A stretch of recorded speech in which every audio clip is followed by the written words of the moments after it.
रहा था। हम पिछले 5 दिनों से, आज 5वां दिन है, करते आ रहे हैं और जिस विषय की चर्चा हमने कल सुबह की थी उसे हम अभी कंटिन्यू करने वाले हैं। बड़ा चक्कर चल रहा है रोज, मेरे पास भी बहुत सारे मैसेज फोन लोग यहाँ मिलते हैं, कहते हैं कि अब जॉब का चक्कर है, 50 चक्कर हैं, कुछ सब्जेक्ट जो है वो शाम को ले लें, धर्म सुबह ले लें। तो मैं सोच रहा था कि ऐसा कर दें कल से, लेकिन फिर मैं सत्ते में आ गया कि जो संयम का दिन है वो कल आएगा और कल हम एक विशेष व्याख्यान संयम के दिन रखेंगे जमीकट पर और खास तौर से आलू पर। छुड़वाऊंगा किसी को नहीं, प्रतिज्ञा किसी को दिलाऊंगा नहीं और आपसे कहूंगा कि आप खाते रहो, लेकिन ये समझ लो कि क्या खा रहे हो। तो मैं चाहता हूं कि जो आपके घर बच्चे हैं, परिवार के लोग हैं, उनको ले आओ। और अभी तक की हिस्ट्री ये रही है कि जब जब मैंने ये बोला है तो 50-100 लोग ने छोड़ दिया है एक मीटिंग में। मीटिंग मतलब एक व्याख्यान में। अब तो ये हालत हो गई है कि लोग मुझे सड़क पे मिलते हैं और कहते हैं आपकी वजह से मैंने छोड़ दिए थे।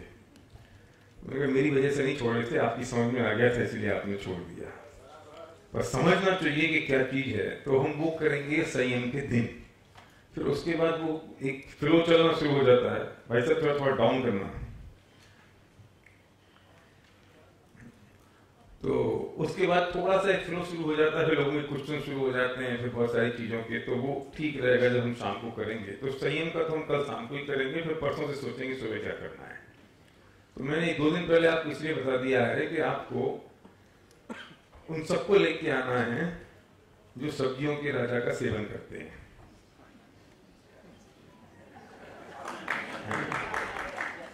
और चिंता बिल्कुल मत। ऐसा भी हो सकता है, मुझे इसकी भी कल्पना है कि मैं कल शाम को आऊं और मुझे 2-4 सीटें भरी मिले, बाकी सारी खाली। मैं उसके लिए भी प्रिपेयर्ड हूं कि लोग कह देंगे कि यार अपने को सुनने नहीं जाना है, फिर क्योंकि वे छुड़वा देंगे। मैं बिल्कुल नहीं छुड़वाऊंगा और मैं बिल्कुल नहीं कहूंगा कि आप छोड़ दो। मैं बताऊंगा लॉजिकली, साइंटिफिकली, फिर आपको लगे तो छोड़ना, नहीं लगे तो मत छोड़ना। मैं पूछूंगा भी नहीं कि आपने छोड़ा कि नहीं छोड़ा, खड़ा भी नहीं करूंगा और ये चेक भी नहीं करूंगा कि आप खाते हो कि नहीं खाते हो। किसी की ईगो क्यों हर्ट करना है, बिल्कुल नहीं पूछेंगे। ये आदमी बेसिकली बहुत अच्छा है, तो उसको क्या लगता है कि वास्तव में खाना तो नहीं चाहिए, एक फ्री में खाता हूं और उससे तुम जो खाते हो तो उसकी ईगो हर्ट हो जाएगी। तो इसलिए मैं पूछूंगा नहीं, है ना। तो मैं इसलिए कह रहा हूँ कि ऐसे तैयारी शुरू कर देना कल शाम की। अब तुम्हें लगता है कि किसी को ये बताना है कि आलू पे होगा तो बताना, किसी को लगता है नहीं बताना तो मत बताना। ये आपका डिस्कशन है। आप लोग तो बता देंगे तो ये नहीं आएगा तो मत बताना। अब आ जाएगा तो छोड़ के तो भगेगा नहीं। पर आपको लगता है जो बहस करता था कि इसमें कुछ नहीं होता, इसमें कुछ नहीं होता, उसको ले आना, समझ में आ जाएगा क्या होता है क्या नहीं होता है। तो कल शाम को हम वो काम करेंगे। तो इसलिए वो सब्जेक्ट जो है ना, वो कल सुबह तो हम सब्जेक्ट की बात करेंगे, राइट। आज कल सुबह का सब्जेक्ट तो क्रमबद्ध पर आया है वैसे भी। एक्चुअली कुछ लोगों की जनरल प्रॉब्लम भी है। जो मुझे कुछ बच्चों ने कहा कि 2 दिन की, एक कोई बहन बोली मैंने 2 दिन की छुट्टी ले ली लेकिन अब छुट्टी नहीं मिल रही है और सुबह 10 बजे यहाँ से फ्री होते हैं तो पहुंच नहीं सकते। तो मेरे साथ कोई बात नहीं, यूट्यूब पे देख लेना, यूट्यूब पे जा रहा है ना, वो देख लेंगे। कहाँ थे कल? तो रिकैप कौन करेगा? साकेत कौन? कल का पूरा 1 घंटे का रिकैप करना तुमको, क्योंकि मैं तो अपना बचाव कर रहा हूँ, लोगों को तैयार करता जा रहा हूँ, जिससे मैं नहीं भी आऊँ 1-2 साल के बाद तो लोग तैयार हो जाए। बोलो, पूरा बोलो कल का 5 मिनट के अंदर, 5 नहीं 4 मिनट के अंदर पूरे 1 घंटे का सारांश। टीवी पे सीरियल आते हैं ना, तो पहले वो रिकैप करते हैं पुराना वाला, जिससे आपको याद आ जाए। उनका कितना कीमती समय होता है, एक मिनट का, फिर भी वो करते हैं ना, तो मतलब ये चीज बहुत इंपॉर्टेंट है। टॉपिक ये था कि हम ईश्वर के पास क्यों जाते हैं। तो सबसे पूछा गया था कि इन सबके कारण क्या है। सबसे मुख्य कारण जो निकल के आया था कि भय और लालच के कारण हम नहीं यार, इतने सारे कारण आए थे ना पहले। हाँ, इन कारणों को फिर हमने कंसोलिडेटेड किया। तो ऐसे बोलो। हाँ, इन कारणों को हमने कंसोलिडेट किया। तो भय और लालच एक कारण था। किसी ने कहा कि हम परंपरा अनुसार ईश्वर के पास जाते हैं, किसी ने कहा कि हम मन की शांति के लिए ईश्वर के पास जाते हैं, दिन भर की आकुलता से छुटकारा मिले इस कारण से ईश्वर के पास जाते हैं, परिणामों को सरल करने के लिए, शुद्धिकरण करने के लिए, सांसारिक सुखों के लिए, थैंक्स गिविंग के लिए, किसी भगवान के प्रति कुछ एक्स्ट्रा श्रद्धा हो इस कारण से ईश्वर के पास, उसी भगवान के पास जाते हैं, उनके बतलाए हुए मार्ग पर चले इस कारण से जाते हैं। इन सब का कंक्लूजन ये निकला ना, ये ना बहुत सोफिस्टिकेटेड शब्दों में लिखी गई है ये बात, है ना। अगर देसी भाषा में बात करो ना, इसमें से ही वही सब सुर निकल रहे हैं। वो ये है कि परीक्षा में पास हो जाए, बीमारी खत्म हो जाए, पैसा दौलत आ जाए, बच्चे पैदा हो जाए। जितनों के बच्चे पैदा नहीं हो रहे हैं वे महावीर जी जाते हैं, आपको पता है। और ब्रह्मचारी, उनको ये नहीं पता कि होते कैसे हैं। उनने शादी की, उन्होंने बच्चे किए नहीं किए, उनसे कहते हैं बच्चे कर दो, बच्चे दे दो। एक बार कोई ना, चलता रहेगा, थोड़ा सा रुक जाओ ना। एक बार एक आदमी की पत्नी खो गई और भूगर राम के मंदिर में, हे राम मेरी पत्नी खो गई है, मेरी पत्नी दिला दो, कहाँ मिलेगी। तो राम जी बोले पागल है, मुझे नहीं पता कहाँ मिलेगी, कैसे मिलेगी, क्योंकि मेरी खोई थी तो हनुमान लेके आए थे। अगर पत्नी ढूंढनी तो हनुमान के मंदिर में जा, मेरे मंदिर में बता। उनको ही नहीं पता। अब तो बच्चे चाहिए तो महावीर के पास जाके कहते हो बच्चे दे दो, तो हंसते होंगे मानी मन, बोलते हैं नहीं, बोलते होते तो कहते कि भरत के पास जाओ, उन्हें पता है कैसे होते हैं 100। थोड़ा सोचो तो सही लॉजिकली। तो इन सब कारणों का अगर एक इंटरप्रिटेशन निकाला जाए तो आइदर वो भय की कैटेगरी में आता है या लालच की कैटेगरी में आता है। तो 95% जनता ईश्वर के पास इसलिए जाती है, या तो उसे भय है या तो उसे लोभ है कि ईश्वर के पास जाने से कुछ मिलेगा। और क्लोजिंग कैसे की थी हमने इसकी? फिर क्लोजिंग हाँ बोलो, खड़े हो, बोलो, लो माइक लो ना, हाँ बोलो बोलो। माता पिता के प्रति जो भय और लालच।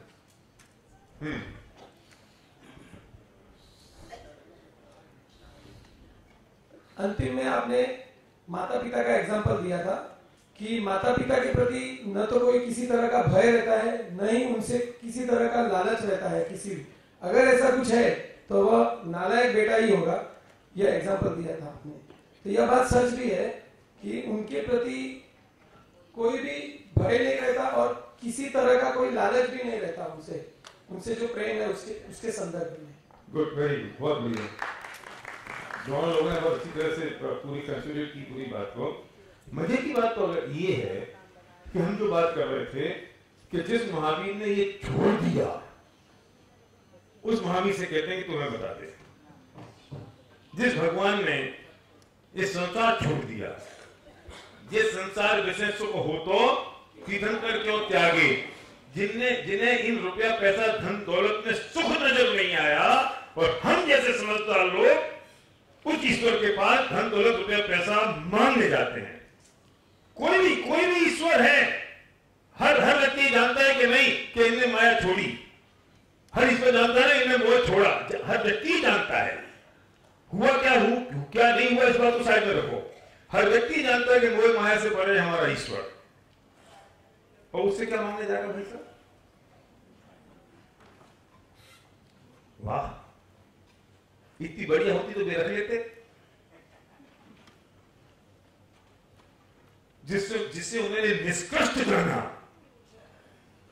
वो उनसे मांगने जा रहे हैं।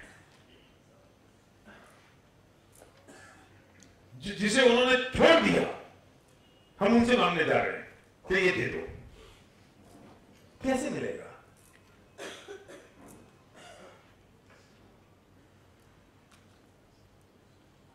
मेरे बाप ने कपड़े का बिजनेस किया और वो फेल हो गए, और हम पिताजी से कहते हैं पिताजी मुझे कपड़े का बिजनेस करना है और आप मुझे सलाह दे दो कि कपड़े का बिजनेस कैसे करूं। तो वो कहता है बेटा नहीं है ये करने जैसा बिजनेस नहीं है। फिर सुबह जाते हैं, पापा बता दो बड़ा बिजनेस कैसे करूं। फिर वो समझाए, फिर सुबह जाते हैं, फिर बता दो, फिर सुबह जाते हैं कि वो मौन हो जाते हैं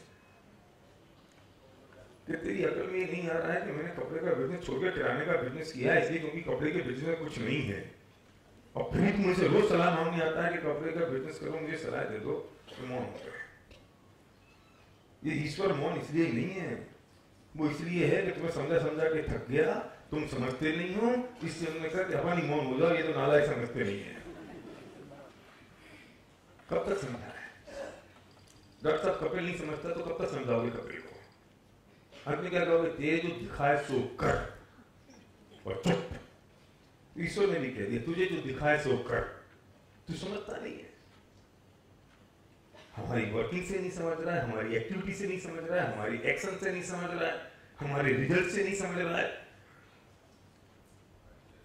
फिर समझ में नहीं आ रही है, फिर भी लगा उसी जगह बड़ा समझ में आया है कि गीता का धर्म और द्रौपदी का चीज बढ़ाया और सीता का कमल रचाया और तेरे भरोसे पर स्नान भवन में नहीं डाल दी। नया कुछ है अपने पास? कुछ नया? वही की वही कहते जा रहे हैं, वही कहते जा रहे हैं। अपने पिताजी को अगर हम श्रद्धा से देखते हैं, क्यों?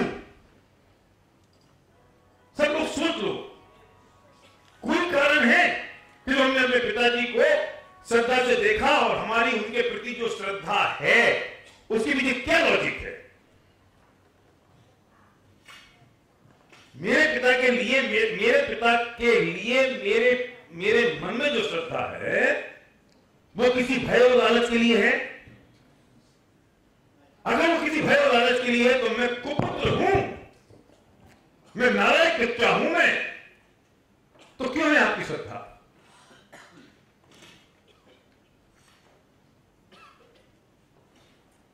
ऐसे नालायक भी हैं, माफ करना थोड़ी सी कठोर बात कह रहा हूं, तकलीफ होगी सुनने में, बस सुनो तो अच्छा है कि ऐसे नालायक बच्चे भी होते हैं। तुमने हमारी जिंदगी में किया क्या? तुमने अपने आनंद के लिए जो किया उससे मैं पैदा हो गया। देख कौन बच्चे हुए बाबूजी, लायक के नालायक? देखो मैं तो मेरे पास जितनी चीजें हैं ना, ये सब सड़कों से उठा के लेके आता हूं मैं।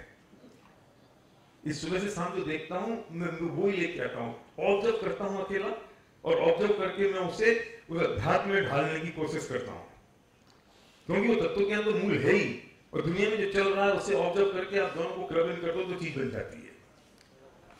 तो वो बच्चा कौन है जो ये कह रहा है? नालायक है ना, क्योंकि उसे कोई एक कारण ढूंढा अपने बाप के प्रति श्रद्धा के लिए, किसी ने कोई एक कारण ढूंढा, तो वो नालायक है, वो कुपुत्र है, वो पुत्र नहीं हो सकता। क्योंकि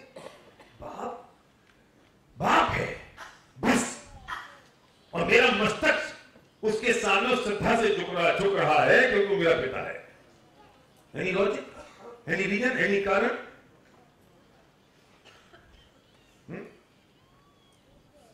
मैं इसलिए बाप की बात कर रहा हूं। मैं मेरे और आपके रिलेशनशिप की बात करूंगा तो हो सकता है कि मुझे कोई ना कोई लोग सताए आपसे, इसलिए मैं आज संबंध बना रहा हूं आपसे कि आज तो कल काम आएंगे। राजन जी बैठे हुए एमएलए हैं, हर एक आदमी इनसे दोस्ती करने की कोशिश करता है। क्यों? पता नहीं कब काम आ जाए, अभी काम आ कुछ नहीं है, पता भी नहीं है क्या होगा नहीं होगा, एक रिलेशनशिप बिल्ड कर लो, पता नहीं। और पता है जब लोग काम आएगा तुझे याद ही नहीं आएगा कि राजनीतिक पार्टी का दोस्त है, तो याद नहीं आएगा, और पूरी जिंदगी समझ बनाने में निकल गई। तो जब मैं इसे समझ बना रहा हूं तो राजनीतिक पार्टी से नहीं बना रहा हूं, मैं एमएलए से बना रहा हूं। तो मेरे मन में पीछे कोई ना कोई स्वार्थ है ना। मेरे पास क्या है? लालच है ना, लोभ है ना मेरे पास, और भय भय भी हो सकता है कि कहीं ये नाराज हो गए और इन्हें मेरा कुछ बिगाड़ दिया, सरकारी आदमी है, सरकार में रहते हैं, एमएलए हैं, तो मेरा निपटारा हो जाएगा। तो भय भी है ना मुझे, तो मैं लोगों भय से बचने के लिए मैं संबंध बना रहा हूं। और जितने इनको पता चल जाए कि ये सिद्धार्थ प्रकाश मेरे से संबंध बना रहा है क्योंकि इसको कोई बड़ा काम करवाना है और टेंडर पास कराना है, तो क्या होगा इनका? तो क्या सोचेंगे मेरे बारे में? और तुम क्या समझते हो ईश्वर को पता नहीं है क्या? क्या सोच रहे हो? ईश्वर को पता नहीं है कि तू हमसे जो संबंध बना रहा है, हमारी जो पूजा कर रहा है, भक्ति कर रहा है, वो क्यों कर रहा है? क्या बाबू जी बोलो? अगर इनको पता है तो ईश्वर को पता है कि नहीं? और इनको अगर पता लग गई ये बात, तो ये तुम्हारे बारे में क्या सोचेंगे? क्या बड़ा स्वार्थी आदमी है, मुझे सब पता है, ही कर रहा है, जो वो क्यों कर रहा है? क्योंकि मुझसे काम करवाना है। ईश्वर को सब पता है। जो तुम सुबह सुबह जाते हो ना मत्था टेकने नारियल लेके, वो सब जानता तुम क्यों आ रहे हो। पुण्य बनेगा। ओहो, गजब की बात है ये परिणामों से और ये सोच के जा रहे हो और ईश्वर एक बात जान रहा है कि तुम किसी भय या लालच के कारण मेरे पास आ रहे हो, तो पुण्य भी बनेगा क्या? धर्म की बात तो जाने दो, धर्म की तो बात ही नहीं है, पुण्य भी बनेगा। और मैं इसे संबंध बना रहा हूं, तो देखो तब आज आप आगे सामने बैठे हो, इसलिए क्लिक कर दिया आइडिया। उदाहरण इनके ऊपर चलिए, मैं क्या करूं? अगर इनको पता लग जाए कि कारंजा से मैं जीतता हूं और इस सिद्धार्थ प्रकाश ने जैसे संबंध बना रहा है क्योंकि इसको कारंजा की सीट पे नजर है, अब क्या होगा? नमस्ते, बिगड़ गया ना?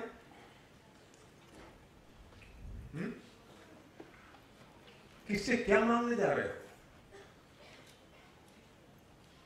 तो क्या करें? अरे जो क्रिकेटर होता है ना, वो सचिन की फोटो अपने बेडरूम में इसलिए नहीं लगाता है कि सचिन मुझे इंटरनेशनल क्रिकेट में मौका दे दे। वो इसलिए नहीं लगाता है कि सचिन कहीं मुझे इंटरनेशनल क्रिकेट से हटा ना दे। अरे वो तो क्रिकेटर है और सचिन क्रिकेटर का भगवान है, तो बिना कुछ सोचे समझे किसी स्वार्थ, लालच और लोभ के कारण उसकी श्रद्धा सचिन के प्रति है, और जिसके प्रति उसकी श्रद्धा है वो 24 घंटे मेरी आंखों के सामने होना चाहिए, सिर्फ इस भावना के साथ वो अपने घर फोटो लगाता है।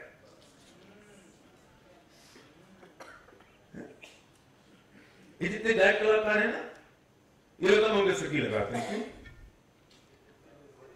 हाँ, क्यों? मुझे तो ऐसा गायक बनना है, बस ये बना देंगे। तेरे गले में आवाज सुधा घुल सकता गायक। मैंने बहुत कोशिश की, मैं सच कह रहा हूं। मैंने हारमोनियम लाया, गिटार लाया, संदेश जो सारे घर में रखी, सब करवाती रहती है। कब की बात है? अभी की नहीं, शादी के पहले की।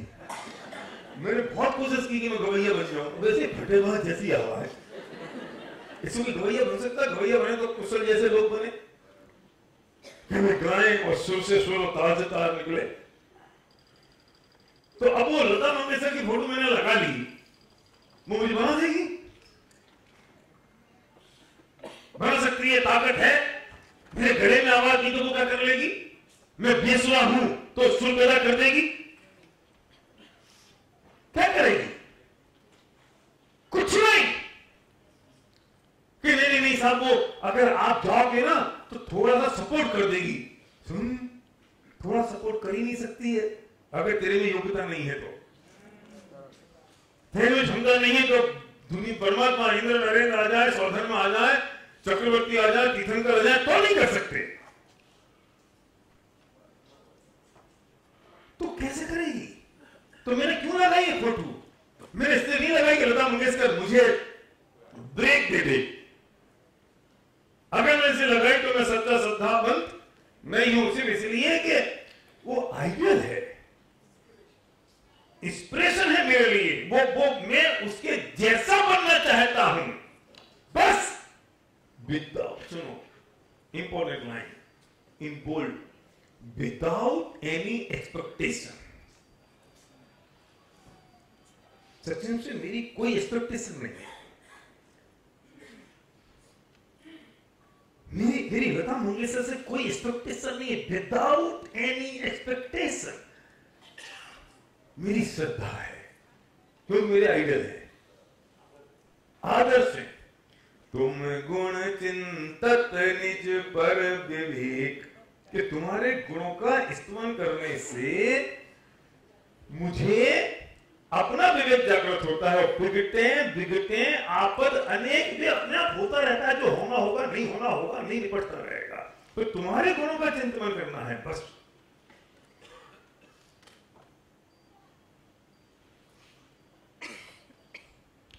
वापस आओ, पिता को क्यों श्रद्धा से झुकते हो? जो मैं बार बार पिता क्यों बोल रहा हूं, मां क्यों नहीं बोल रहा हूं? क्योंकि मां के साथ एक चक्कर है। चक्कर ये है कि मां ने 9 महीने पेट में रखा, 18 महीने पाला, तो हमको लगता है बहुत काम किया हमारे लिए, है ना? तो फिर भी उसने हमारे लिए कुछ किया, इसलिए हम झुकते हैं। अरे बाप ने क्या किया? न पेट में रखा, न तकलीफ उठाई। फिर भी श्रद्धा पिता के लिए है कि नहीं है? क्यों संजय भाई बताओ?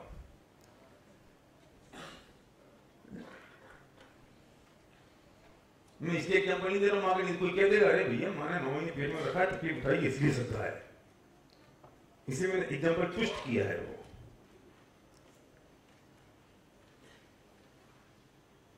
अच्छा, रमेश जी बम्बई आप आए थे क्या? पिताजी आए थे?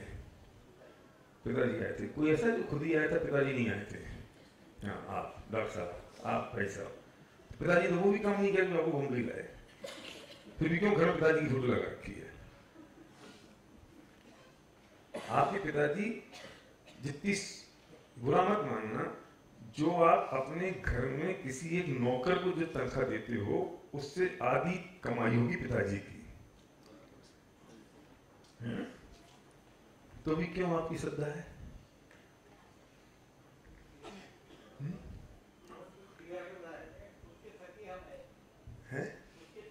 लालच है, लोभ है, भय है। वाह, बहुत खूब। बाप के लिए ना लोभ है ना लालच है, फिर भी अपना मस्तक श्रद्धा से झुक रहा है। और उस परम पिता परमेश्वर ईश्वर के लिए हमारे लिए भय और लालच है। वाह,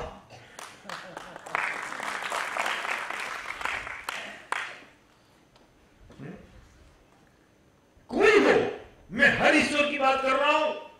मैं वीतरागी संत, वीतरागी देवता की बात नहीं कर रहा हूं अकेले। सारे ऑल इष्ट देव,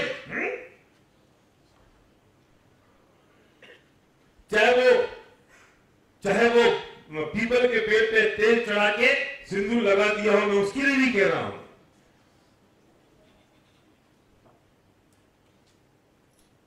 भय और लालच से जो बच्चा अपने बाप को पूज रहा है, श्रद्धा से देख रहा है, वो पुत्र नहीं है, कुपुत्र है, नालायक बच्चा है। ये नक्की कर लो आज, हम अपने इष्ट देव को अगर भय और लालच से, उनको श्रद्धा से देख रहे हैं, अपना मस्तक अगर हम किसी डिमांड के कारण, किसी फियर के कारण झुका रहे हैं, तो हम उनके कैसे पुत्र हैं? लायक है नालायक? वे कहते हो कि हम बहुत बड़ी भगत हैं।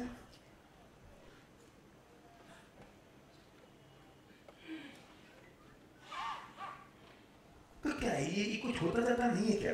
जब आप कहते हो कि अच्छा भगवान करता नहीं है क्या, करे क्या? मुझे ये समझाओ, मुझे समझ में आया कैसे करे बेचारा ये भगवान है।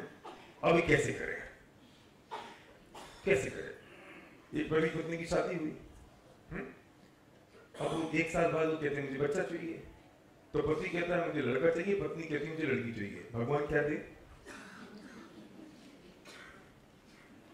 क्या देखो, जब प्रॉब्लम को सॉल्व करना हो ना, तो सामने वाले के जूते में पैर रख के सोचना चाहिए। हैं? कुछ दे देंगे। संजय भाई ने जवाब बहुत बड़े दिए। आपके तो बच्चे हो आ गए, अब कोई चांस भी नहीं है। मौका होता तो पता चलता, कोई दे दे तो कैसे होंगे। तो ट्विस्ट भी कैसे चाहिए इनको? सुनो, 2 लड़के नहीं चाहिए, 2 लड़की नहीं चाहिए, 1 लड़के लड़की चाहिए, सब इनकी चॉइस के हिसाब से होगा। तो प्रॉब्लम सॉल्व करनी तो सामने वाले के जूते में पैर रख के सोचना पड़ेगा। तुम्हें सॉल्व करना ना तो भगवान बन जाओ थोड़ी देर के लिए, थोड़ी देर भगवान बन जाओ। और भगत तुम्हारे पास आया, अब तुम कैसे सॉल्व करोगे? तुम बन क्या जाओ, तुम हो ही। अब मान लो तुम वैसे वाले हो, करने वाले तो करोगे ही ना, तो कैसे करने वाले नहीं। ये तो महावीर जी पदमपुरा में जाते हो, बिना करने वाले के पास ही माथा ठोकते हो। अब तुमको प्रॉब्लम आ गई, तुमको करना है। बोले पत्नी कह रही है हे भगवान लड़की दे दे, पति कह रहे हे भगवान लड़का दे दे, तुम क्या करो?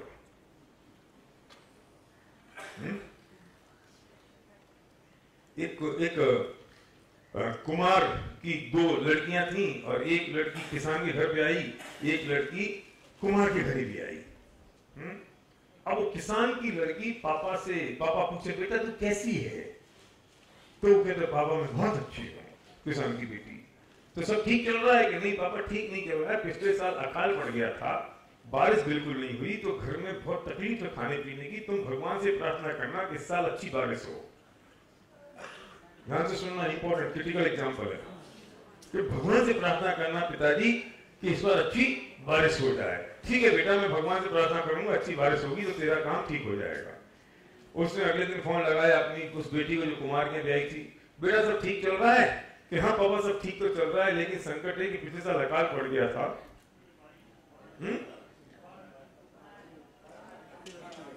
पिछले साल बाढ़ बहुत आई थी हमारे एरिया में और उसकी वजह से अब हमारा कुछ काम बना नहीं, जितने मटके बनाए सब पिघल गए। तुम भगवान से प्रार्थना करना कि इस बार बारिश नहीं आए, जिससे हमारी रोजी रोटी चल सके। अब ये किसान अभी बेचारा भगवान नहीं है, इसकी सिर्फ 2 लड़कियां हैं। विजय भाई सिर्फ 2, परिवार नियोजन वाला था, सिर्फ 2। अब किसान भगवान के पास जाके क्या प्रार्थना करे? मेरा प्रॉब्लम ये है। क्या राजू भाई बोलो, क्या प्रार्थना करे किसान भगवान से कि बारिश हो कि ना हो? नहीं भगवान ऐसा करो ना, तुम तो दिव्य ज्ञानी हो, तुम सब कुछ करने वाले हो, उसके लिए बारिश दे दो, इसके लिए मत दो।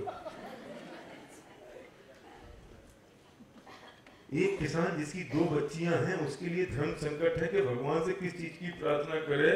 और ये ईश्वर जिसके लिए हजारों लाखों करोड़ों अरबों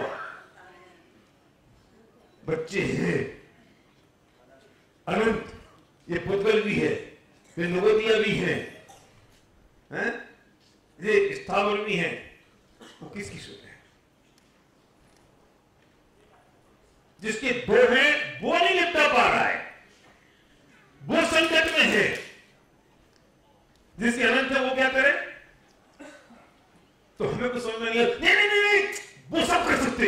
अरे समझा तो सही कैसे कि उन्हें बहुत ताकत है। अच्छा बहुत ताकत है ना, तो अनंत को निपटा लेंगे, तू 2 को सल्टा दे। उन्हें बहुत ताकत है, वो सब कुछ कर सकते हैं, तो वे अनंत को सल्टा लेंगे, तू मुझे 2 को सल्टा के बता दे। तेरे 2 के लायक तो है ना? तुम अगर 2 को सल्टा सकते हो, अनंत को सल्टा सकते हो उसी फॉर्मूले से। मुझे फॉर्मूला समझा दो। तो किसान क्या कहता है?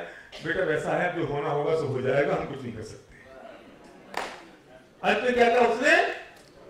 अब बेटा जो होना होगा सो हो जाएगा, मैं कुछ नहीं कर सकता।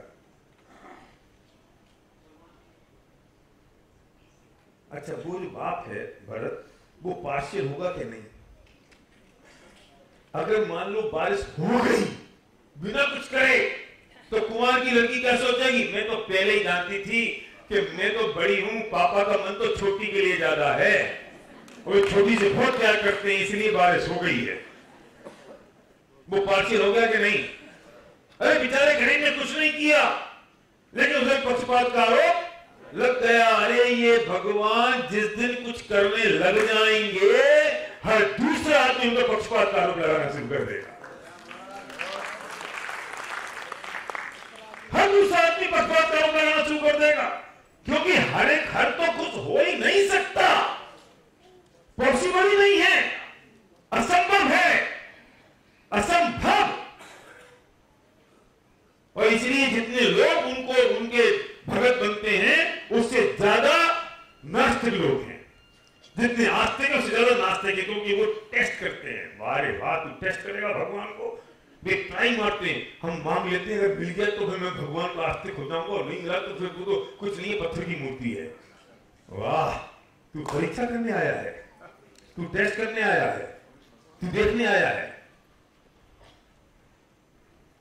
कटघरे में खड़ा करेगा उनको कि तुम दे दोगे तो मैं तुम्हें पूछूंगा, और नहीं दोगे तो नहीं दूंगा। क्या समझ रखा है तुमने उन्हें? वे लाइन में लगे हैं, वे अपने को प्रूव करें कि हम तुझे दे रहे हैं, तू आगे पूछने आ जाना। क्या देगा तू पूछ के? एक नारियल, 4 पीले चावल, 1.25 रुपए का प्रसाद। क्यों शीतल, बोलो क्या दोगे?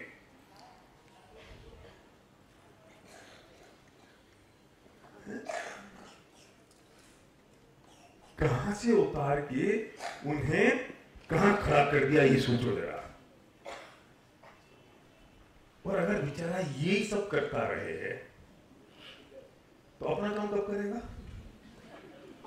मतलब वो भगवान इसलिए भगवान बना है कि हम सब लोगों की पंचायतें निपटाता है? तो जरूरत क्या थी भगवान बनने की? हम सबकी यही पंचायतें निपटानी थी, तो उसे भगवान बनने की जरूरत क्या थी? उससे बढ़िया तो हमें टेंशन ही नहीं है, लबड़ा नहीं है, हम जी काम करने गए वहां पे। क्या भरत भाई बोलो? देखो गुजरातियों में भरत जैसे नाम बहुत कॉमन है, तो मैं एक भरत बोलूं सारी भरत समझाया करो मेरे से कहा है?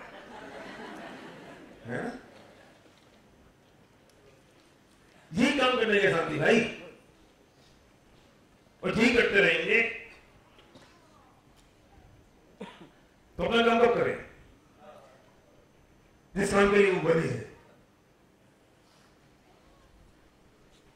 एक कदम आगे सोचो, सिर्फ एक कदम आगे बढ़ के सोचो, सब चीजों के उत्तर मिल जाएंगे। सिर्फ एक कदम आगे बढ़ के, हम सोचते नहीं उससे आगे, हम समझना चाहते नहीं उससे आगे। ये किसी का कॉलेज है, अब वो भगवान से प्रार्थना कर रहा है कि भगवान मेरा जो कॉलेज है ना उसकी रैंकिंग बढ़ जाए। रैंकिंग कैसे बढ़ेगी? बच्चे पास होंगे 90% से ऊपर, और बच्चे प्रार्थना करते नहीं है, और मालिक प्रार्थना करता है कि रैंकिंग बढ़ जाए, तो बच्चे तो फोकट में पास हो गए। क्या बिमला बहन सुनना ही बात? कॉलेज का मालिक के डिमांड कर रहा है कि मेरी रैंकिंग बढ़ जाए। रैंकिंग तब बढ़ेगी जब बच्चे पास होंगे 90% से, और बच्चे तो मंदिर जाते नहीं, बच्चे कुछ मांगते नहीं है। तो मतलब कॉलेज के मालिक के मांगने से बच्चे बिना मांगे फोकट में पास हो गए।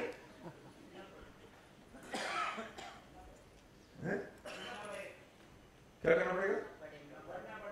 क्या करना पड़ेगा? पढ़ना पड़ेगा, पढ़ना पड़ेगा। तो मैं क्या कहना चाहता हूं कि हमारी जो जिंदगियां हैं एक दूसरे के साथ इतनी गुथी हुई हैं कि कौन मांग रहा है, किसे मिल रहा है, किसे फायदा हो रहा है, ऐसा कुछ पता ही नहीं है। मैं रोज मंदिर में जाके ये मांगता हूं कि भगवान मुझे बढ़िया स्वास्थ्य दे दो, मुझे अच्छी हेल्थ दे दो, और डॉक्टर क्या मांगता है? खबरदार किसी ने मैं डॉक्टर बोलो और किसी ने डॉक्टर सालगिया के बारे में सोचा तो मैं एग्जाम्पल दे रहा हूं, डॉक्टर आपके लिए नहीं कर रहा हूं। डॉक्टर के सपने कैसे पूरे होंगे पंकज?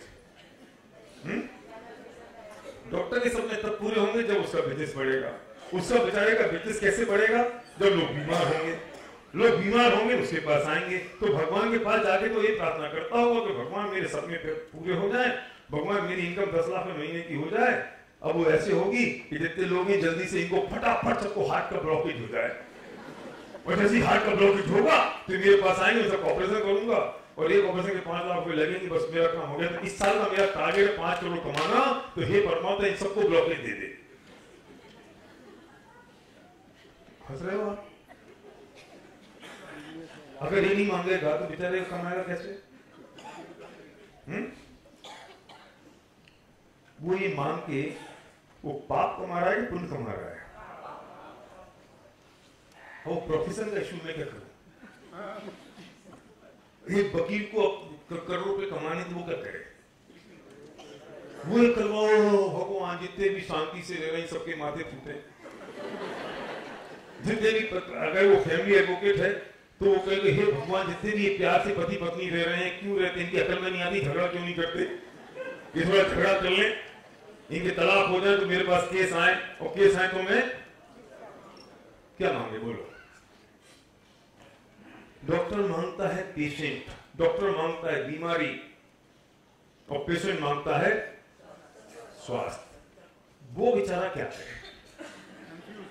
मैं तो उससे परेशान हूं, मेरा घर तो वो है, वो बेचारा क्या करे? समझ आ रही ना बात? आप थोड़ी देर के उसकी कुर्सी पे तो बैठो। क्या बेटा समझ आ रहा है मैं जो कुछ कह रहा हूं? क्या नाम है? बोल। आर्यन। पहली बार सुन रहा है ना? नहीं, पहले भी सुन चुका है तो जानता भगवान कुछ नहीं देते? पक्का? मुझे पता है, मेरी शक्ल देखिए, यहां थोड़ी खतरा मिल जाएगा, दे देते हैं। उसका संकट सोचो। हमारी जिंदगियां इतनी गुथी हुई हैं, हमारी जिंदगियां इतनी फंसी हुई हैं आपस में कि वो कुछ नहीं कर सकता, और वो करे तो मुश्किल हो जाए। और इसकी जो मांग है वो भी टाइम बाउंडेड है। मतलब इसने समझ क्या रखा है भगवान को कि वे इसके लिए बैठे हुए हैं? सच बताऊं, हम ये समझ बैठे हैं कि वो हमारे जॉब पर है। मेरी लड़की 18 साल की है तो मैं प्रार्थना करता हूं, हे भगवान पढ़े लिखे अभी कोई संबंध नहीं, मुझे शादी नहीं करनी। और 27 की हो जाए तो अभी तुरंत शादी करनी है, क्यों कर रहे हो? तो मेरी मांग भी टाइम बाउंडेड है। जब मैं चाहूं तब होना चाहिए, जब तुम चाहो तब नहीं। मतलब वो हमारे जॉब पर है, हम कहेंगे तब वो करेगा, और हम मना कर देंगे तो वो रुक जाएगा। बस अब नहीं चाहिए। अब देखो, हाँ अपने बात पर मैंने थोड़ा सोफिस्टिकेटेड शब्दों का प्रयोग किया है, जो हमारी जॉब में है। हमारी चीजें भी टाइम बाउंडेड है, हमें टाइम के हिसाब से करना है। अभी मैं बोल रहा हूं भजन पढ़ा दो, कब तक पढ़ा दो? बस 5 किलो बस, और 5 किलो 200 ग्राम होता ही, अब कम कर दो।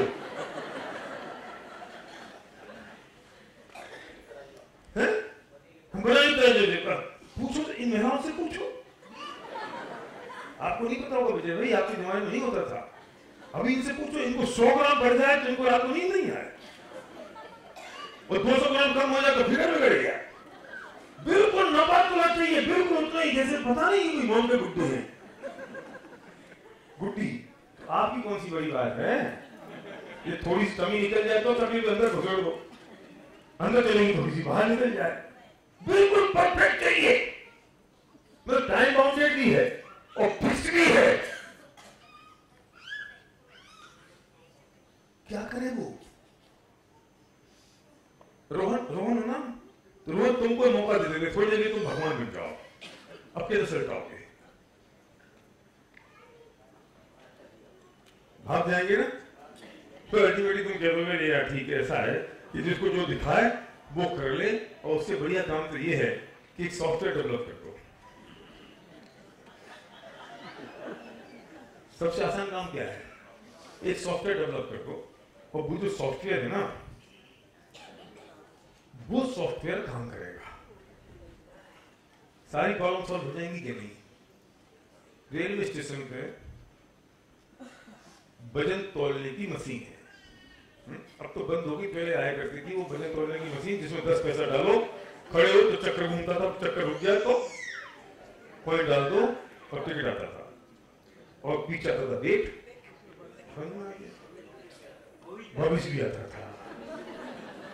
अधिकतर लोग तो कॉइन के चक्कर में, वजन के चक्कर में नहीं, भविष्य के चक्कर में देखते थे। और भविष्य भी कितना बढ़िया था कि वो एक ही लाइन लिख रखी थी सबके लिए,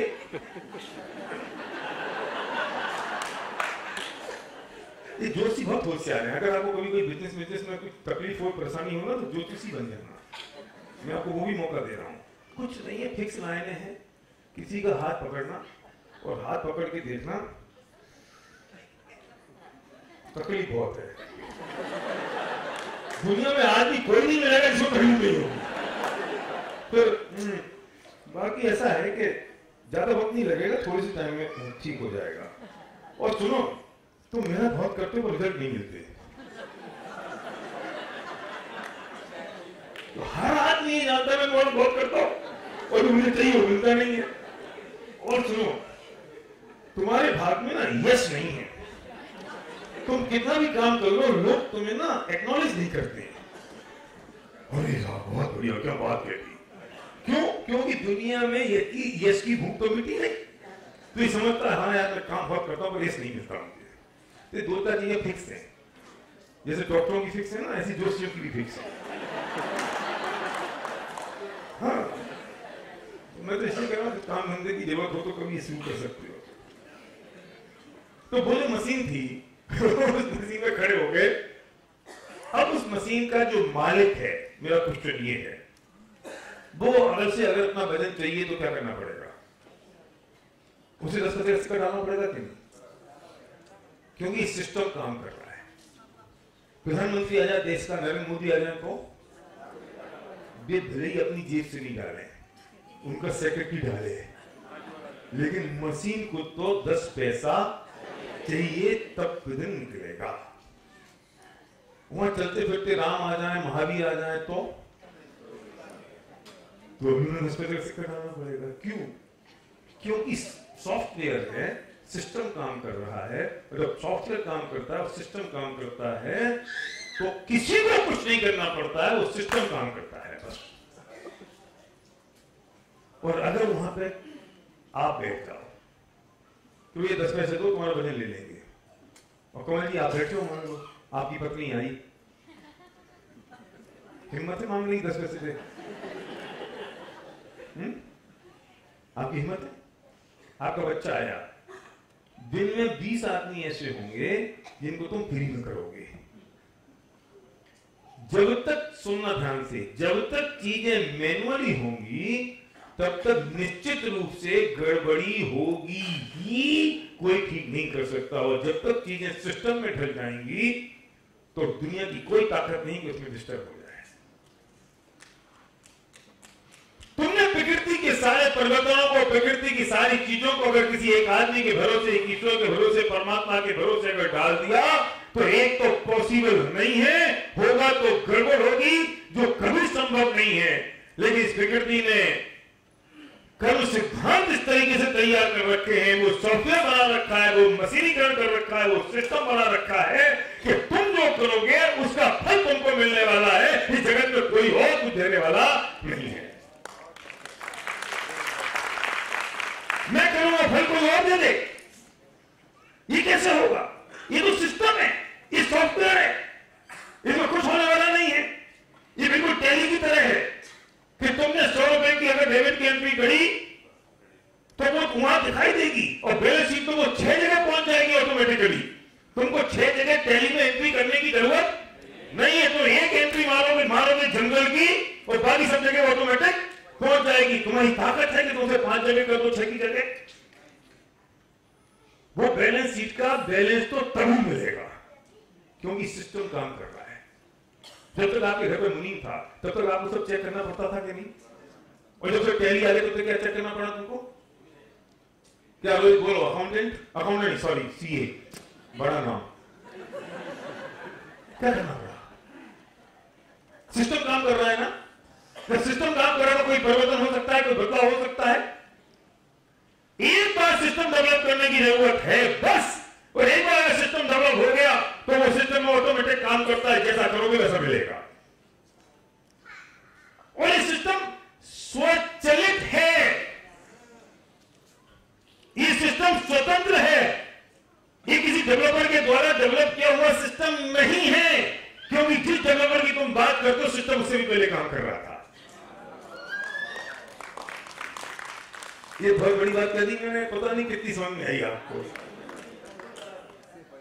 क्यों संजय भाई, क्यों भाई साहब, बोलो बाबू जी, राजन जी, ये किसी सिस्टम किसने बनाया?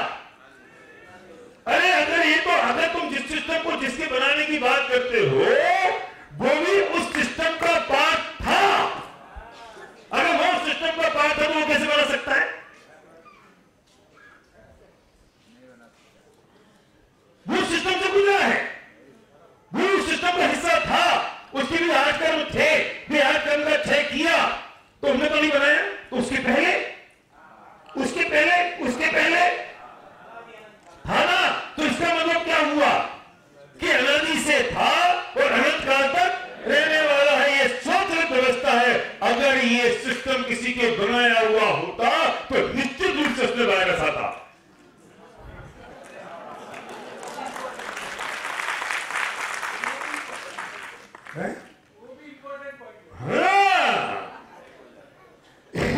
अगर किसी के द्वारा बनाया होता तो वायरस आता ही।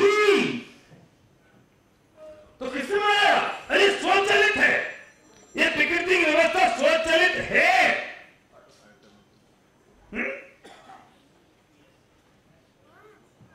ऑटोमेटिक है, स्वतंत्र है, परतंत्र नहीं है, क्योंकि हर व्यक्ति उस सिस्टम का हिस्सा बना है।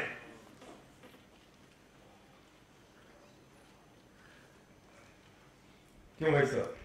जैन सोशल ग्रुप, अब मुझे वही नाम पता है आपका, कमल जी, पौच,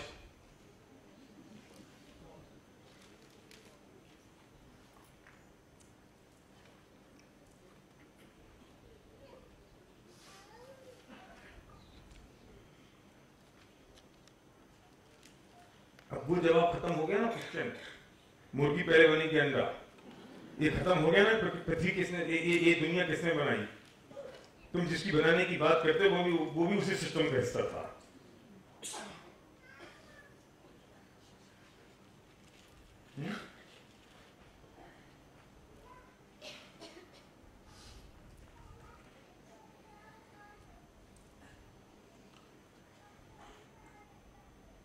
इसे कहते हैं कि स्वचलित जगत की व्यवस्था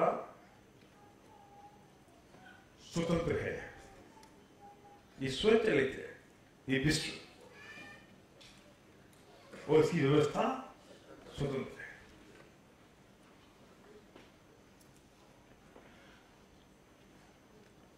इसमें कोई परिवर्तन संभव नहीं है और हो ही नहीं सकता। और इसलिए बात कही है कितने अच्छे तरीके से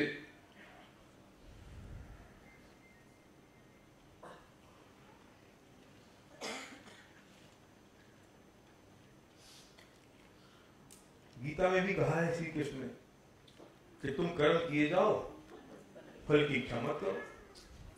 क्या मतलब इस बात का? कैलाश जी बहुत मिस इंटरप्रेट किया इस लाइन को। उन्होंने इतना सा लिखा है कि तुम कर्म किए जाओ, फल की इच्छा मत करो। और हम जैसे कर्तावादी लोगों ने क्या कर दिया कि तुम कर्म किए जाओ, फल की इच्छा मत करो, फल मैं दूंगा।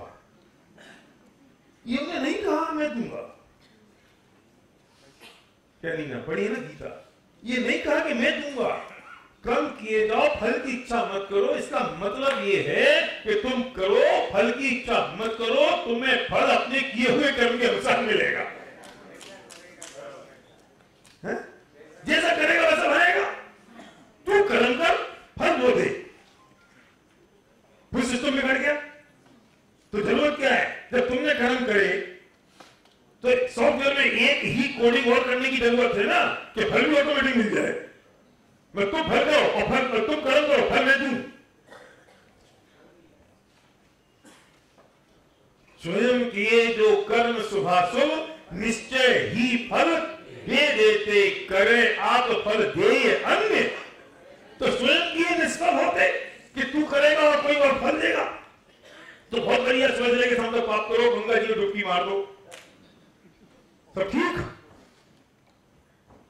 हो गए, सारे काम खत्म। मक्खनलाल चतुर्वेदी हुए हिंदी के बहुत बड़े एक साहित्यकार। उनकी हिम्मत थी जो लाइन में बोलने जा रहा हूं ये मेरी हिम्मत नहीं है, और मैं अंडरलाइन करके बोल रहा हूँ कि उनकी पंक्तियां हैं, पढ़ लेना उनकी किताब में, गूगल करके देख लेना, मिल जाएगी। माखनलाल चतुर्वेदी, उन्होंने बहुत बड़ी ताकत के साथ और हिम्मत के साथ परिमल ये पंक्तियां लिखी और ललकारा है भगवान को कि हे भगवान, तू क्या कर सकता है इंसाफ, जो प्रार्थना की रिश्वत पर कर देता है माफ। तू क्या इंसाफ करेगा जैसे एक प्रार्थना की रिश्वत पे तू माफ कर देता है। किसी ने कह दिया 100 रुपए का पर्चा चढ़ाऊंगा और तुमने माफ कर दिया, तू क्या इंसाफ करेगा। उससे बढ़िया इंसाफ करने वाला तो जज है, जो कम से कम हत्या की सजा फांसी तो देता है। उसके पास रिश्वत नहीं चलती, उसके पास प्रार्थना नहीं चलती। तू क्या कर सकता है इंसाफ, ये उनकी लाइन है माखनलाल चतुर्वेदी, कि तू क्या कर सकता है इंसाफ, जो प्रार्थना की रिश्वत पर कर देता है माफ। अगर ये होगा तो कोई पाप करने से डरेगा क्यों और पुण्य क्यों करेगा। अभी धर्म की बात साइड में जाने दो। क्या शांति है कि प्रार्थना से मुझे माफी मिल गई, तो फिर जितने अपराधी हैं वे क्यों डरेंगे। एक हत्या करेंगे, 2 करेंगे, 4 करेंगे, गैंगरेप करेंगे, सब करेंगे और जाके मजिस्ट्रेट से माफी मांग लेंगे और वो माफ कर देगा, तो तू क्या करेगा इंसाफ। और हमने उसे आसान भगवान को मान लिया। सब कुछ कर लो, भगवान से माफी मांग लो, सब कर लो, भगवान से कह दो तुम माफ कर दो, तुम मुझे दे दो। क्यों? जो मिलने वाला है वो तूने जो किया है सिर्फ उसके अनुसार मिलेगा। क्यों? क्योंकि ये एक सिस्टम है, वो कर्म सिद्धांत है। जो कर्म तूने जैसे किए हैं उनका फल तुझे वैसा ही मिलने वाला है। इसमें परमात्मा कुछ करने वाला नहीं है।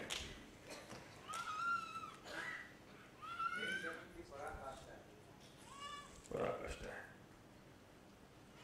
संजय भाई, मैं कहता हूं कि ये सृष्टि की, प्रकृति की पराकाष्ठा है। मैं ये जो बात कह रहा हूं ना, मैं ये बात दुनिया के हर इंसान के परिप्रेक्ष्य से कह रहा हूं, किसी एक दर्शन की बात नहीं है। सच्चाई तो ये सिद्धांत निश्चित तौर पर जैन दर्शन का है, लेकिन जो लॉजिकल बात मैं कह रहा हूं इसे कौन नहीं मान सकता। मानना पड़ेगा ना। ऑप्शन क्या है? लेकिन देखिए भीड़ है ना। अब भीड़ महावीर जी में इस बात की भीड़ ज्यादा लगी पड़ी है कि बच्चे दे देंगे। पदमपुरा में इस बात की भीड़ लगी पड़ी है कि मेरी बीमारी ठीक हो जाएगी। पर जो अगल बगल में बेचारे मंदिर है ना, वे भगवान तो सुने बैठे हैं, खाली बैठे हैं, उनके पास कोई आ ही नहीं रहा है। वे छोटे भगवान है, ये छोटे हैं क्या? मैं पूछना चाहता हूं, छोटे हैं वे? हमारे वो मोती डूंगरी है जयपुर में, मोती डूंगरी में गणेश जी बैठते हैं, लाइन लग रही है, गिर रहे हैं, पड़ रहे हैं, उसके सामने हनुमान जी का मंदिर है, कोई देखने नहीं जाता। अरे किसी दूसरे का हनुमान जी का मंदिर है जयपुर से कोई 100 किलोमीटर दूर, वहां लाइन लग रही है, पड़ रही है, उसके सामने गणेश जी का मंदिर, बेफालतू बैठे। भगवान वही है, तो पत्थर की कीमत है कि भगवान की कीमत है, मुझे समझाओ। पदमपुर भगवान बैठे हैं, वहां लाइन लगी जा रही है, और हमारे घर के बगल में पदमपुर भगवान बैठे हैं, उनके लिए आगे रखना पड़ता है, अभिषेक कर दे।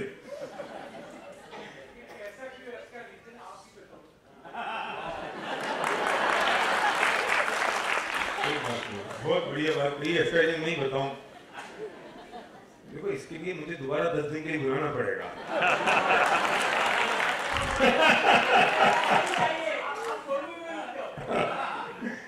इसका रीजन तो हम जैसे कुपुत्र हैं। इसका रीजन हम जैसे कुपुत्र हैं, क्योंकि हम समझ रहे हैं कि ये कुछ दे रहे हैं। अरे भले आदमी ना ये कुछ दे रहे हैं ना ये कुछ दे रहे हैं। तू कहाँ माथा मार रहा है और कहाँ अपना सिर झुका रहा है, ये तेरी अपनी प्रॉब्लम है। जैसे ये है वैसे ये है, ना ये कुछ लेते हैं ना ये कुछ देते हैं। तू ये मानता है, तेरी तकलीफ है ये। तो ये हो तो जाता है कभी कभी। कैसे होता है? होता है ना, मैं बताऊं कैसे होता है। एक बार जयपुर में लालजी सांड का रास्ता है और संध्या से मेरी शादी हुई थी, उसके पहले की बात है, क्योंकि उसके बाद तो फिर मुझे अकेले जाने नहीं देती, वो साथ में रहती है। तो वो उस वक्त मैं उस 11 बजे का समय था सुबह, और मैं लालजी सांड का रास्ता है ये, और मैं उसमें जा रहा था। सामने से मेरा परिचित आया, पहला चौराहा था, पहले चौराहे पे एक जो छोटा सा गड्ढा मड्ढा था, और उस जगह पे मैं जैसे ही पहुंचा, वो जैसे पहुंचा, और मैंने उससे कहा जय जय रवीश जी, 11 बजे। उसने हाथ उठाए, तुरंत उसको कार्डियक अरेस्ट हुआ, द सेम टाइम चक्कर आया, गिरा, बेहोश हुआ, डेथ हो गई ऑन द स्पॉट। आसपास में जितने लोग थे उन सब ने कहा ये एसपी भाटिल ने जय जयन किया, इसलिए इनकी डेथ हो गई। और आप सच मानो, उस दिन से मेरा लोगों से जय जयन करना बंद हो गया, क्योंकि लोग कहने लगे खबरदार किसी से जय जयन की तो, क्योंकि तुम जिससे जय जयन करते हो वो आदमी मर जाता है। देखो हमारी कानों सुनी हो तो हम मान लें, ये तो आंखों देखी है, हमारे सामने चौराहे पर हम बैठे देख रहे हैं, इन्हें जय जयन की, वो मर गया। और सच बताऊं, मैं तब से मेरा जय जयन करना बंद हो गया जयपुर में। अब तुम लोग समझ के रहना। मुझे बताओ, जय जयन करने से मरा बिमला बहन? क्यों मरा? अरे उस तारीख को 11 बजे उसकी आयु 6 होनी ही थी, और उसका निमित्त, एक निमित्त उसका कार्डियक अरेस्ट होना था, और उसका दूसरा निमित्त नहीं, उसका उसी काल में उसी वक्त मेरा जयजन करना था। मतलब 2 क्रियाओं का एक साथ एक समय में होना था, तो दुनिया को लगा कि इस क्रिया की वजह से एक क्रिया हो गई, जो मर गया।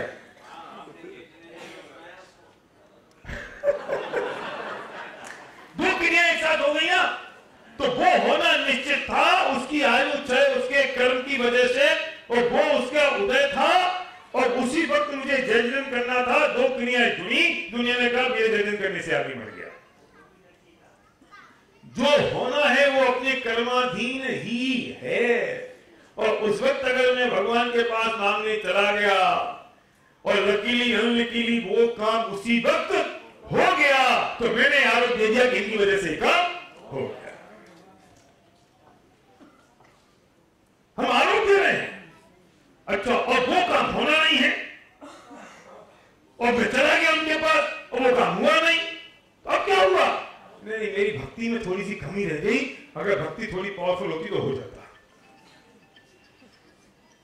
फिर हमने उपाय ढूंढ लिए कि तुमने मन से नहीं किया होगा, तुमने दिल लगा के नहीं किया होगा, नहीं तो हो जाता। तो पहले बोलते थे ना तुम कि दिल लगा के करो, मैंने पूरा दिल लगाया था, मैंने पूरी भक्ति लगाई थी, अब मैं क्या करूं? जानते ये मेवाड़ बाबा को जानते हो? सुना क्या कृपा सुना? हे बाबा, मेरे व्यापार में नुकसान हो रहा है, मैं क्या करूं? तो बाबा कहता है तुमने गोलगप्पे खाए? तो कहते हाँ बाबा खाए। मीठे पानी के खाए कि नमकीन पानी के खाए?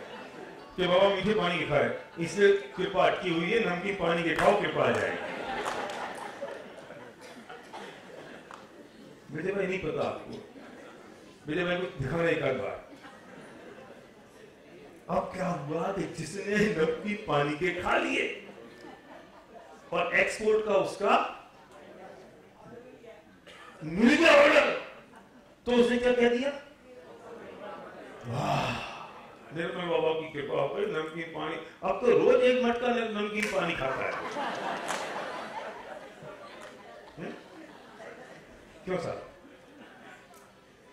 एक्सपोर्ट का ऑर्डर मिला, और उसी समय इसने निर्मल बाबा से कहा, अब सुनो, इसने निर्मल बाबा से कहा, निर्मल बाबा ने नमकीन पानी बोला, गोलगप्पे खाने को बोला, गोलगप्पे खाए, एक्सपोर्ट का 25 करोड़ का ऑर्डर मिल गया, वो वही डोनाल्ड ट्रंप ने स्टेटमेंट दे दिया और यहां डॉलर बढ़ गया, रुपया गिर गया, इसका जो पेमेंट आया वो 25% ज्यादा आया, ये मालामाल हो गया। अब दुनिया की कोई ताकत इसको रोक ले निर्मल बाबा की भक्ति से।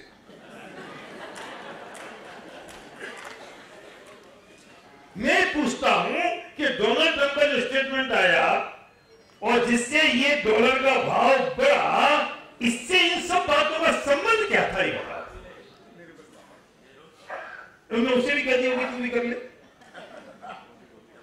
ये तो तेरी होनहार ऐसी थी और ये सारे संयोग ऐसे मिलने थे क्योंकि पूर्व में तूने ऐसे कदम बांधे थे, लेकिन इस वक्त तुझे यहां जाना था, ये भी नक्की था और तूने बाबा से कहा, बाबा ने कुछ कह दिया और सबका काल एक हो गया, तुझे लगा बाबा के कहने से हो गया।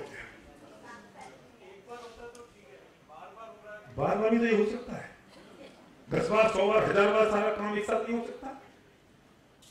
देखो बहुत बड़ी बात है आपने, एक बार कहते हो तो आपको लगता है कि ये संयोग से हो गया या ये कैजुअली हो गया या उसे क्या वर्ड बोलते हैं, कोइंसिडेंट हो गया, कोइंसिडेंटली हो गया। लेकिन वही चीज 2 बार हो तो दूसरी बार कोइंसिडेंटली हुई कि नहीं हुई, तीसरी बार हुई तो कोइंसिडेंटली हुई कि नहीं हुई, चौथी बार हुई तो कोइंसिडेंटली हुई कि नहीं हुई। लेकिन आपको पहली बार कोइंसिडेंटली लगती है और दूसरी तीसरी चौथी बार आपको लगता है कुछ नहीं किया है। एक बार क्या हुआ कि मैं था 9th क्लास में, मैं टाइपिंग सीख रहा था और टाइपिंग सीखते सीखते मैं जिसके गया था इंस्टीट्यूट में, तो मैं टाइप कर रहा था, रेडियो पे कमेंट्री चल रही थी और गावस्कर खेल रहा था, कोई 100-150 रन बन चुके थे और अपन को ऐसे ही टाइप करते तुक्का लग गया, आउट, उस वक्त आउट हो गया। मैंने 1000 लोगों से कहा, अपन ने कहा आउट। इससे बताऊं मेरी कमजोरी, मैंने 100 बार ट्राई किया, उसके बाद 100 बार ट्राई किया, आउट आउट, मेरी तो दखल में आ गई कि मेरी वजह से नहीं हुआ, कुछ दिन भी हुआ। लेकिन अगर 10 बार ऐसा हो जाता तो मैं क्रिकेट का भगवान बन जाता है, भजन नहीं कर रहा होता, निर्मल बाबा बन जाता मैं। क्योंकि हम क्या मानते हैं कि एक बार कोइंसिडेंटली हुआ है, 10 बार मेरी वजह से हुआ है, ये भी हमारी कमजोरी है। ऐसा होता है, अच्छा होता है तो मान लेते हैं उसने किया, पर बुरा होता है तो उसका ब्लेम भी नहीं करते। वो तो श्रद्धा कम है ना तुम्हारी, तुमने पूरी श्रद्धा से नहीं किया ना, पूरी श्रद्धा से करते तो हो जाता, तुम्हारी कमजोरी है, समझते नहीं हो नरेश है? हाँ, खाना नहीं पिया, मीठा पानी पिया, समझ में आया ना?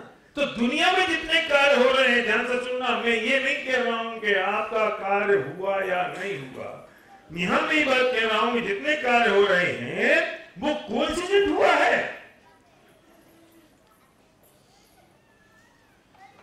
अच्छा चलो,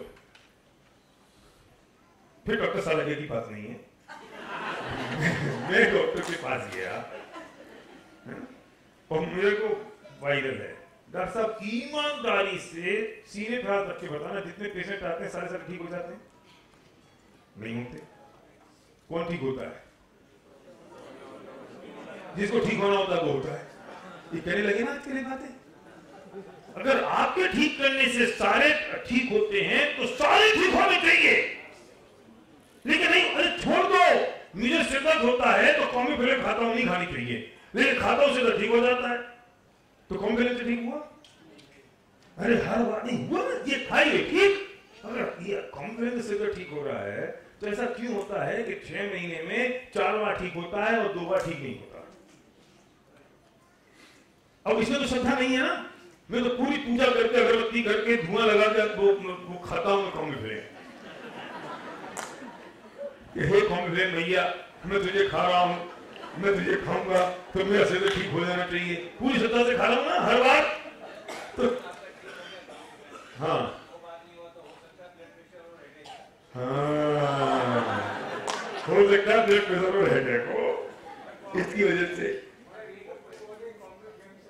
हाँ, ये तो मैं कह रहा हूं कि ये तो नक्की हो चुका कि तब जो ठीक हुआ वो ब्लड प्रेशर नहीं था इसलिए ठीक हो गया, अब जो ठीक नहीं हुआ ब्लड प्रेशर है इसलिए ठीक हो गया। तो कॉम्बी ब्लड को तो निपटाओ, एक एक को तो निपटाओ। मतलब मेरा ठीक होने की योग्यता थी और यहाँ कॉम्बिफ्रेन खाने का विकल्प आया और आते ही मेरा ब्लड सर्कुलेशन सूटअप हुआ, नॉर्मल हुआ, मेरा दर्द ठीक हो गया। और मैंने क्या मान लिया कि इससे खाने से वैसे तो ठीक हो गया।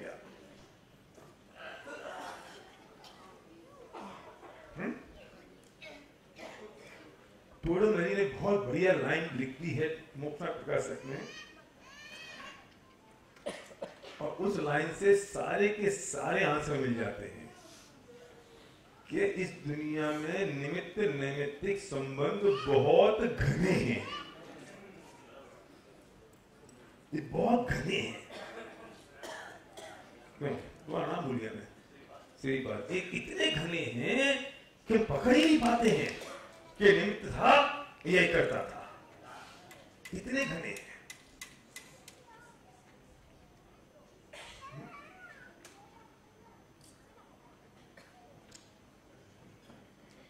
तो क्या करें कि होता तो वो है जो होना होता है, लेकिन हम क्या करें, हमें कई बार हमारे दो चीजें, दो क्रियाएं, दो एक साथ मिल जाती हैं और उनके मिलने से हमें लगता है कि इनकी वजह से ऐसा कुछ हो गया। तो अब करना क्या चाहिए, एक्शन क्या होना चाहिए, एक्टिविटी क्या होनी चाहिए।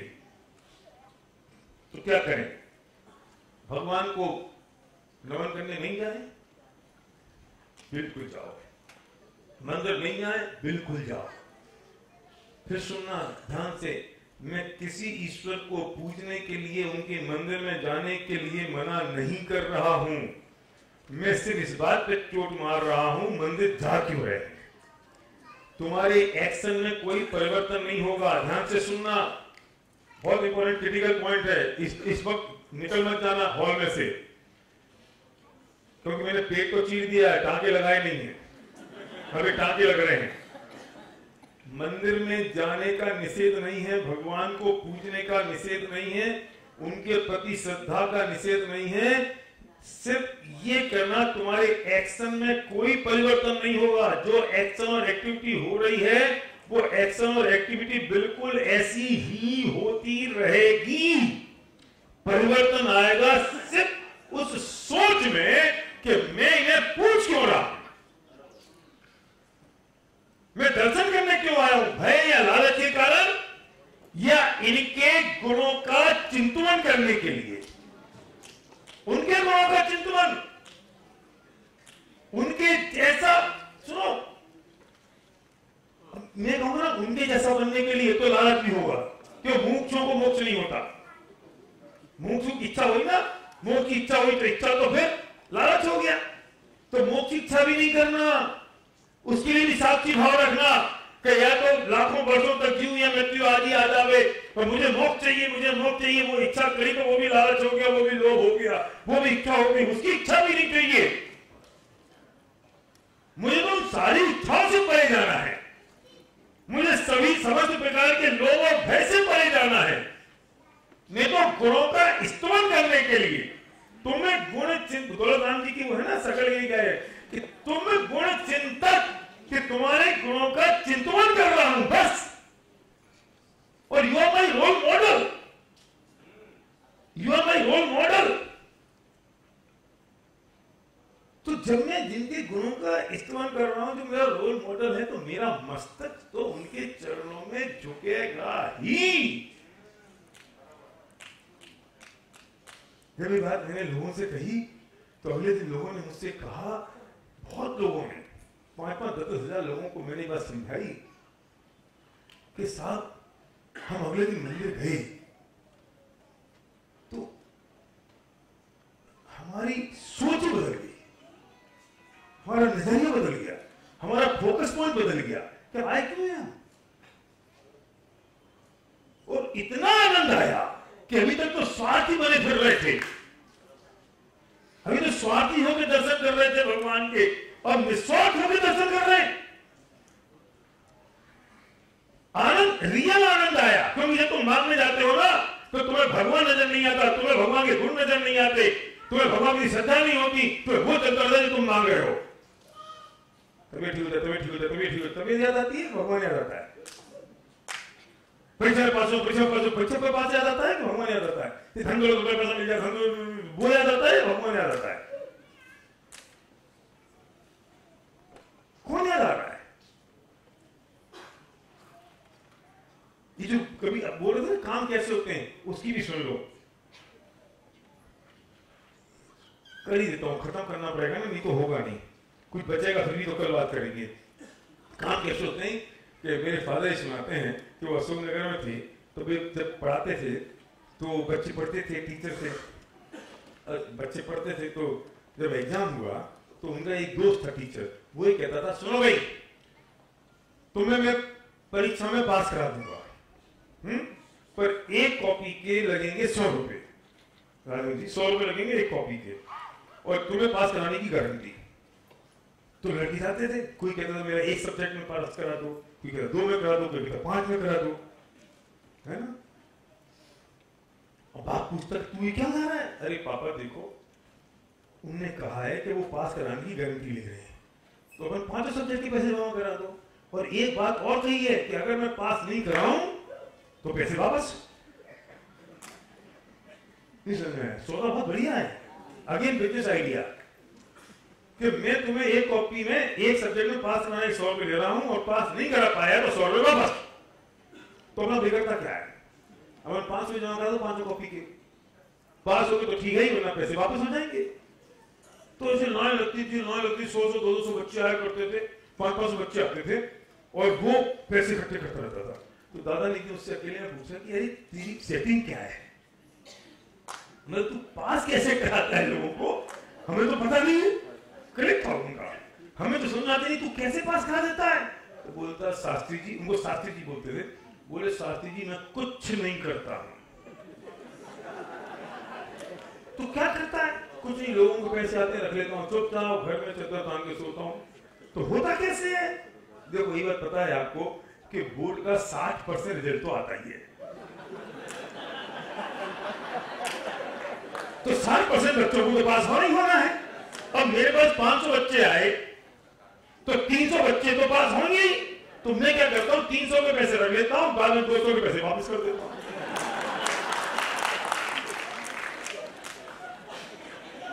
सही घटना है ये।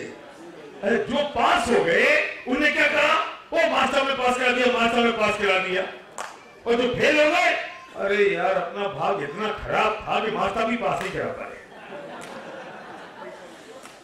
समझ में आ गई कि भगवान क्या करता है क्या नहीं करता। वो भगवान ही मास्टर जैसे ही है कि तुम 100 काम लेके जाते हो, 60% काम तो निपटने ही है, तो जो काम निपटने होते हैं तुम समझते हो उसने कर दी, जो नहीं निपटने होते वो समझते मेरी श्रद्धा की।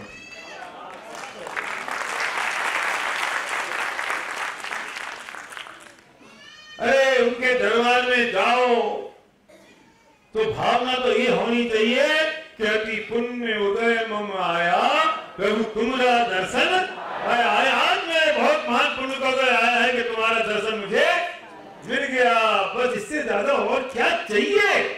तुम्हारा दर्शन मिल गया, इससे ज्यादा कुछ नहीं चाहिए मुझे, हो गया काम मेरा। क्योंकि मैं जानता हूं कि इस जगत में एक तरफ दूसरे तरफ का कुछ करने वाला नहीं है, मैं ही मेरा करता धरता, मैं ही हूं, दूसरा कोई कुछ करने सकता नहीं है, दूसरे से कुछ हो सकता नहीं है, दूसरा कुछ कर पाएगा नहीं। मुझे तुम्हारे दर्शन से मेरे दर्शन होते हैं, इसलिए भगवान ने तुम्हारे दर्शन करने के लिए आया। वो पवित्रता, वो सरलता, वो चाहिए बस। वो पवित्रता, वो सरलता आ गई तो समझ लेना दर्शन करने का आनंद जितना अभी है उससे 1000 गुना बढ़ जाएगा, और हम जो चाहते थे जीवन वो कर लेंगे, और हम सब परमात्मा हमारे भावना के साथ